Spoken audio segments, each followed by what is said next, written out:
Yılın en konuşulacak filmlerinden biri karşımızda. İnsanlığı kırıp geçiren salgının üzerinden yıllar geçmiş. Kara Avrupası virüsü kıtanın dışına süpürmeyi başarmış. Üzerinde güneş batmayan emperyal güç Büyük Britanya ise virüsten hala kurtulamamış durumda. Bu nedenle de diğer ülkeler tarafından kontrol altında tutuluyor. Film işte tam da bu dönemde hayatta kalmayı başarmış, Büyük Britanya'nın kuzeyindeki bir adada yaşayan küçük bir gruba odaklanıyor. Topluluk kurallarına göre yaşayıp gelişmekte olan bu grupta erkek çocuklar ergenlik çağına geldiklerinde Medcezir marifetiyle bağlantı sağlanan karaya çıkarılır. Peki amaç ne? Amaç ebeveynlerinin gözetimi ve koruması altında avlanma pratiğine başlamaları. Av sahasında karşılarına çıkanlar tabii ki artık kendi içlerinde de farklı türlere dönüşmüş enfekte olanlardır. Filmin odağındaki genç Spike babasıyla gittiği ilk avında uzakta yanan büyük bir ateş görür. Çok hızlı ve inanılmaz güçlü bir alfa saldırgandan zor kurtulup döndüklerinde Spike o ateşe ulaşarak hasta annesini iyileştirebileceğine dair bir bilgi edinir. Böylece bir umutla tehlikeli bir yolculuğa atılır. Sizi temin ederim ki 23 yıl sonra Danny Boyle ve Alex Garland ikilisinin post-apokaliptik sahaya geri dönmeleri sayesinde adrenalin yükselmesi yaşadık. 2002'de insanları hızla saldırganlaştıran virüsün Britanya'ya yayılmasının hikayesini Garland yazmış, Boyle yönetmişti. Korku sinemasının başucu filmlerinden olan 28 gün sonra tüyler ürperticiydi.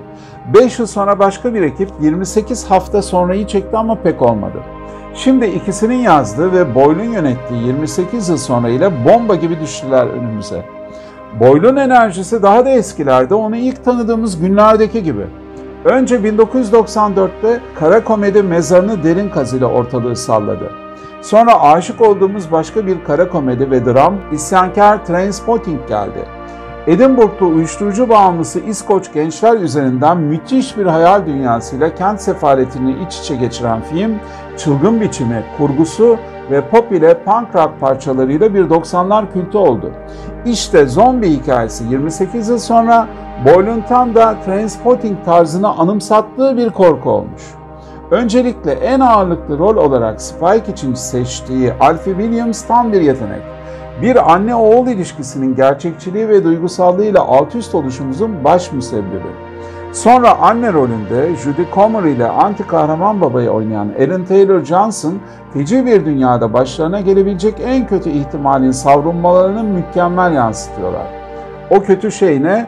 Tek çocukları olan Spike'ın saldırıya uğrayıp enfekte edilmesi. Ebeveyn olarak bakış açıları farklı ancak perdeden yansıyan sevgileri ikisinin de çok güçlü. Yönetmen Boyle, şiddetin zirve yaptığı filmde sürpriz bozan vermemek için söyleyemediğim öyle sert ve güçlü duygusal sahneler çekmiş ki kalbiniz parçalanıyor. Boyle yine kabına sığamıyor, hareketli kamerası ve yer yer hızlı kurgusuyla nefes aldırmadan insan türüne dair ahlaki sorular soruyor. Acımasızlığı her iki taraf açısından ele alıyor. Peki sizce kimler daha korkunç? DNA'larında imparatorluk virüsleri taşıyan ve avlanmanın hazzını yaşayan sağlıklı insanlar mı? Yoksa sadece enfekte oldukları için saldıranlar mı? Boyle imparatorluğa içeriden sağlam salvolar gönderiyor. Kaçırmayın bu filmi.